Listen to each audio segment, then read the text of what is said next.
Two people hear the exact same sound, a whisper, a soft tap, or slow, careful movement. One person feels deep calm, maybe even tingles.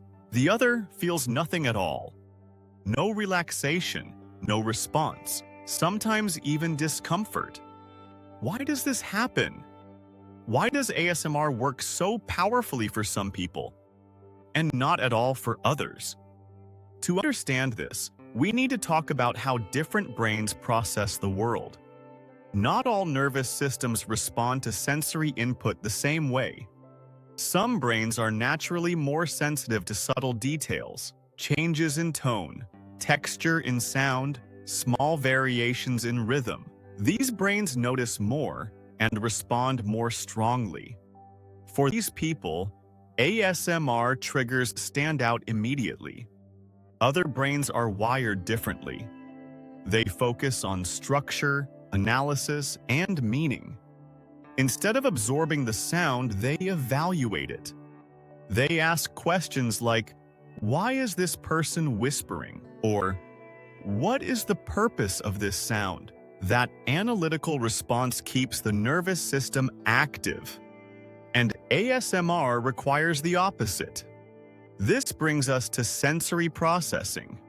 Sensory processing refers to how the brain filters and interprets information from the senses. Some people have heightened sensory sensitivity. They notice background sounds, subtle movements, and small shifts in their environment.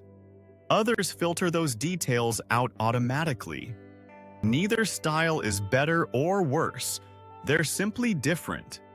And ASMR tends to work best for people whose brains naturally tune into subtle input. Another important factor is emotional openness. ASMR often mimics gentle social attention. Soft voices, slow movements, focused presence. For some people, this feels comforting. For others, it can feel unfamiliar, awkward, or even intrusive. If the brain interprets ASMR as uncomfortable, the nervous system stays alert. And without a sense of safety, ASMR can't work.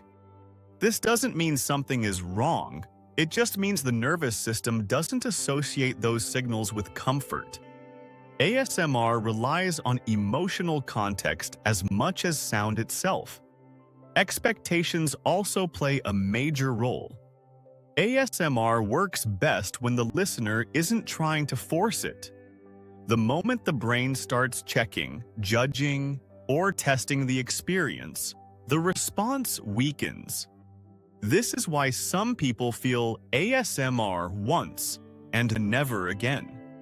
Once the brain starts monitoring the sensation, it disrupts the process. ASMR requires a degree of surrender. Not effort, but permission. Control is another key factor. Some people feel safest when they're fully aware and in control. ASMR asks the nervous system to soften that control. For some brains, that feels relieving. For others, it feels threatening.